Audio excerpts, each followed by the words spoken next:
ಇವತ್ತು ತಿಳ್ಕೊಳ್ಳುವಂಥ ಇನ್ನೊಂದು ವಿಷಯ switch word. Okay, switch word ಏನು ತಿಳ್ಕೊಳ್ಳೋಕೆ ಪ್ರಯತ್ನ ಮಾಡೋಣ ಅಂತಂದರೆ ನೋಡ್ಕೊಳ್ಳಿ. ನಿನ್ನೆ ಒಂದು ಸ್ವಿಚ್ ವರ್ಡ್ ತಿಳ್ಕೊಂಡಿದ್ವಿ. ಸೊ ಈ ಸ್ವಿಚ್ ವರ್ಡ್ಸ್ನು ಈಗಾಗಲೇ ಶುರು ಮಾಡಿದ್ವಿ. ಜಿಬು ಸಿಂಬಲ್ಸ್ ಅಂಡ್ ಸ್ವಿಚ್ ವರ್ಡ್ ಶುರು ಮಾಡಿದ್ವಿ. ಎರಡು ಟೆಕ್ನಾಲಜೀಸು, ಎರಡು ಸಪ್ರೇಟ್ ಟೆಕ್ನಾಲಜೀಸು, ತುಂಬ ಚೆನ್ನಾಗಿ ಹೆಲ್ಪ್ ಆಗುತ್ತೆ, ಎಲ್ಲರೂ ಉಪಯೋಗಿಸ್ಕೋಬೋದು. ಇದೆಲ್ಲನೂ ಸಹ ಪ್ಲೆಸಿಬೋ ಎಫೆಕ್ಟ್ ಕೆಳಗಡೆ ಬರುತ್ತೆ. ಇವೆಲ್ಲ ಅಟ್ ಸೇಮ್ ಟೈಮ್ ಈ ಸಿಂಬಲ್ಸ್ಗೆ, ಈ ವರ್ಡ್ಸ್ಗೆ ಪವರ್ ಇದೆ, ಆಯಿತಾ. ಸೊ ಇದೆಲ್ಲನೂ ಜಿಬು ಸಿಂಬಲ್ಸ್ ಎಲ್ಲ ಒಂಥರ ಸ್ಪಿರಿಚುವಲ್ ಎಕ್ಸ್ಪೀರಿಯನ್ಸಿಂದ ತೆಗೆದು ಕಲಿಸಿರುವಂಥದ್ದು. ಇದು 80 ಸಿಂಬಲ್ಸ್ ಇದೆ ಜಿಬು ಸಿಂಬಲ್ಸ್. ಅದೇ ರೀತಿಯಲ್ಲಿ ಸ್ವಿಚ್ ವರ್ಡ್ಸ್ ಸಹ ಪ್ರತಿ ದಿವಸ ನಾವು ಒಂದೊಂದು ಹೇಳ್ತಾ ಹೋಗ್ತಾ ಇದ್ವಿ, ಯಾವಾಗ ಸಮಯ ಸಿಕ್ಕಿದ್ರೆ.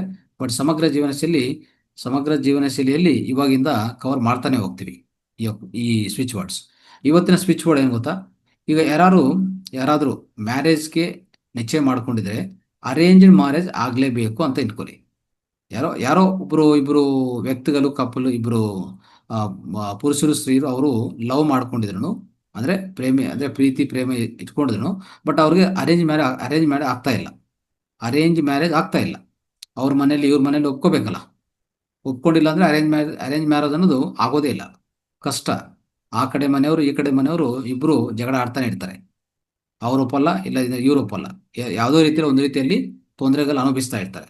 ಅಂಥ ಪರಿಸ್ಥಿತಿಯಲ್ಲಿ ಏನಾಗುತ್ತಂದರೆ, ಯಾರಿಗಾದ್ರೂ ಇಂಥ ಪರಿಸ್ಥಿತಿಯಿಂದ ಈ ಟ್ರೆಡಿಷನಲ್ ಮ್ಯಾರೇಜ್, ಅರೇಂಜ್ ಮ್ಯಾರೇಜ್ ಆಗಬೇಕು ಅಂತ ವ್ಯಕ್ತಿಗಂದರೆ ಆವಾಗ ಏನಂತಂದರೆ, ಅಲ್ಲಿ ಈ ಇಬ್ಬರು ವ್ಯಕ್ತಿಗಳು ಯಾರ್ಯಾರು ಇಷ್ಟಪಟ್ಟಿದ್ದಾರೋ ಅವರ ಆರ ಎರಡೂ ಮ್ಯಾಚ್ ಆಗೋ ರೀತಿಯಲ್ಲಿ ಮಾಡ್ತದೆ. ಈ ವೈಬ್ರೇಷನ್ಸು ಆ ರೀತಿಯಲ್ಲಿ ಆಗುತ್ತೆ ಈ ಸ್ವಿಚ್ ಬೋರ್ಡ್ ಉಪಯೋಗಿಸ್ಕೊಂಡಿದ್ರೆ.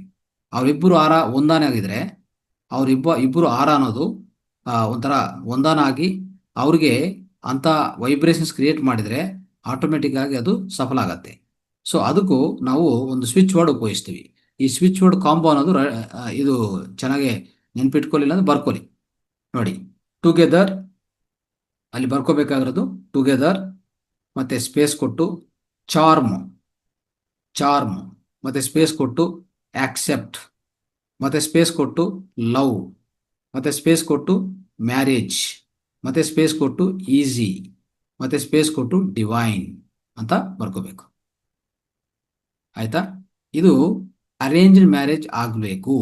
ಅವರು ಲವ್ ಮಾಡ್ಕೊಂಡಿದ್ದಾರೆ, ಪ್ರೀತಿಸ್ಕೊಂಡಿದ್ದಾರೆ, ಇಷ್ಟಪಡ್ಕೊಂಡಿದ್ದಾರೆ. ಬಟ್ ಆದ್ರೆ ಅರೇಂಜ್ ಮ್ಯಾರೇಜ್ ಆಗಲೇಬೇಕಂದ್ರೆ ಅಂಥ ವೈಬ್ರೇಷನ್ಸ್ನು ಉತ್ಪನ್ನ ಮಾಡಬೇಕಂದ್ರೆ ಈ ಸ್ವಿಚ್ ವರ್ಡ್ ಉಪಯೋಗಿಸ್ಕೊಳ್ಳಿ. ನೋಡ್ಕೊಳ್ಳಿ, ಈ ಸ್ವಿಚ್ ವರ್ಡ್ಸ್ನು ಹೇಗಂತಂದರೆ ಉಪಯೋಗಿಸ್ಬೇಕಾಗಿರೋದು ಯಾವ ರೀತಿಯಲ್ಲಿ ಉಪಯೋಗಿಸ್ಬೇಕು ನೋಡೋಣ. ಯಾವಾಗಲೂ ಅಷ್ಟೇ, ಯಾವಾಗನ ಅವರು ನೀವು ಇಬ್ಬರು ಮೀಟ್ ಮಾಡುವಾಗ ಆ ಮೀಟಿಂಗ್ ಡೇಟಲ್ಲಿ, ಆ ಮೀಟಿಂಗ್ ಯಾವಾಗ ಮೀಟ್ ಮಾಡ್ತಿರೋ, ಇಬ್ಬರು ಭೇಟಿ ಆಗ್ತಿರೋ ಆ ಟೈಮಲ್ಲಿ ಇದು ಚಾಂಟ್ ಮಾಡ್ಬೋದು. ಇದನ್ನು ಚಾಂಟ್ ಮಾಡಿದರೆ ಖಂಡಿತ ಫಲಿತ ಇದೆ. ಅದೇ ರೀತಿಯಲ್ಲಿ ಇದೇನು ಮಾಡಬೇಕಂದ್ರೆ, ಒಂದು ಪೇಪರಲ್ಲಿ ಬರ್ಕೊಂಡು, ಆಯಿತಾ, ಪೇಪರಲ್ಲಿ ಬರ್ಕೊಂಡು ನೀಟಾಗಿ ನಿಮ್ಮ ದಿಂಬು ಕೆಳಗಡೆ ಒಂದು ಪೇಪರಲ್ಲಿ ಬರ್ಕೊಂಡು ಮಡಿಸಿ ನಿಮ್ಮ ದಿಂಬು ಕೆಳಗಡೆ, ಇಲ್ಲಾಂದರೆ ನಿಮ್ಮ ಪರ್ಸಲ್ಲಿ ಇಟ್ಕೊಂಡು ಹೋಗ್ತಾ ಇರಿ. ತುಂಬ ಅದ್ಭುತ ಕೆಲಸ ಆಗುತ್ತೆ. ಅದೇ ರೀತಿಯಲ್ಲಿ ಇನ್ನೊಂದು ಏನು ಮಾಡಬೇಕಂದ್ರೆ, ಈ ರೋಸ್ ಕ್ವಾರ್ಟ್ಜ್ ಕ್ರಿಸ್ಟಲ್ ನೋಡಿ, ರೋಸ್ ಕ್ವಾರ್ಟ್ಜ್ ಅಂತ ಇದೆಯಲ್ಲ, ಅದನ್ನು ಪೆಂಡೆಂಟಾಗಿ ಮಾಡಿಕೊಂಡು ಅದನ್ನು ಉಪಯೋಗಿಸೋದು, ಧರಿಸೋದು. ಒಂದು ಪೆಂಡೆಂಟ್ ಥರ, ಒಂದು ಚೈನ್ ಥರ ಹಾಕ್ಕೊಂಡು ಆ ಪೆಂಡೆಂಟಾಗಿ ಈ ರೋಸ್ ಕ್ವಾರ್ಟ್ಜ್ ಕ್ರಿಸ್ಟಲ್ ಉಪಯೋಗಿಸಿದ್ರೆ ಅತ್ಯುತ್ತಮ ಫಲಿತ ಬರುತ್ತೆ. ಅದನ್ನು ಆ ಪರ್ಟಿಕ್ಯುಲರ್ ಕ್ರಿಸ್ಟಲನ್ನು ಪೆಂಡೆಂಟಾಗಿ ನೀವು ಹಾಕ್ಕೊಂಡಿದ್ರು ಅದನ್ನು ಚಾರ್ಜ್ ಮಾಡ್ಕೊಳ್ಳಿ. ಈ ಮಂತ್ರ ಚಾಂಟಿಂಗ್ ಹೇಳಿದರೆ ಅದು ಚಾರ್ಜ್ ಆಗುತ್ತೆ, ಚೆನ್ನಾಗಿ ಚಾರ್ಜ್ ಮಾಡ್ತದೆ. ಆ ಚಾರ್ಜ್ ಮಾಡಿದ ಮೇಲೆ ಖಂಡಿತ ಅದು ವರ್ಕ್ ಆಗ್ತಾನೇ ಇರ್ತದೆ, ಅದು ಬಿಡಲ್ಲ, ಆಯಿತಾ. ಸೊ ಈ ರೀತಿಯಲ್ಲಿ ದಯವಿಟ್ಟು ಮಾಡ್ಕೊಳ್ಳಿ. ಈ ಸ್ವಿಚ್ ವರ್ಡ್ ನಿಮಗೆ ಅದ್ಭುತ ಫಲಿತ ಕೊಡ್ತದಂತ ನಿಮಗೆ ತಿಳಿಸ್ತಾ ಇದ್ದೀವಿ, ದಯವಿಟ್ಟು ಬಳಸ್ಕೊಳ್ಳಿ.